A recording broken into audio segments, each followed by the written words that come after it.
here I am, my first ride back after breaking my ribs in Nepal, and I find myself doing exactly what I promised Ruth I'd never do again, and adventure riding. Of course it's his fault, because there's this amazing viewpoint that we have to go see, right? But I mean, in all fairness, the roads were fine, and then all of a sudden they went bad, and now that they've gone back, turning around, right? Yeah, going back. So you see, Ruth, I'm doing exactly like I promised.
We went through a gate, we had to sign in, and there's big signs everywhere that said, you're entering the tiger area, obey the rules. That's the Badra Wildlife Sanctuary. Yeah. It's Badra Wildlife And the guy Sanctuary. specifically said, don't stop for 13 kilometers. Yeah, don't stop. And we didn't stop. And you dare Well, stop for 13 kilometers. We did, actually. Yeah. 3 times. But that doesn't Just matter. for pictures. Yeah, we didn't get eaten. That's the main Yeah, thing. that's the main thing. What a thrill, man. Yeah, Wait till you fucking see alive. wait till you see Sandy. You took video, yeah?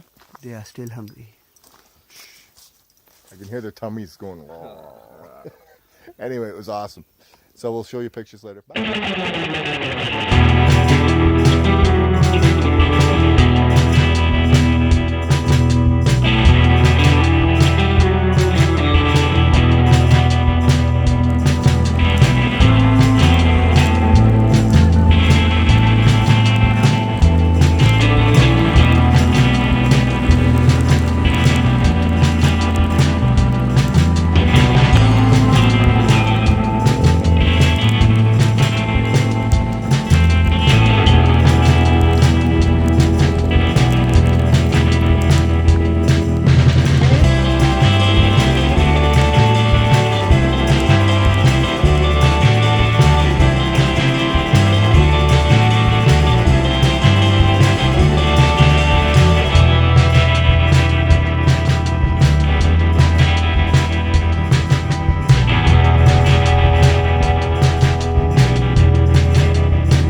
Day 17 or 16. We don't know. 19. 19 for you. And we're here. But we don't know what it is. बीच में network आए थे कहीं पे message आया ना WhatsApp वाले Huh? Why is blurry? I don't know. It's Huh? dirty probably. Day 17. See, we know that we don't look this good, but we are not that bad too, man. See? That better? No. Well, maybe you're blurry. Yeah. Time to go to bed. It's day 17. How can you look so good?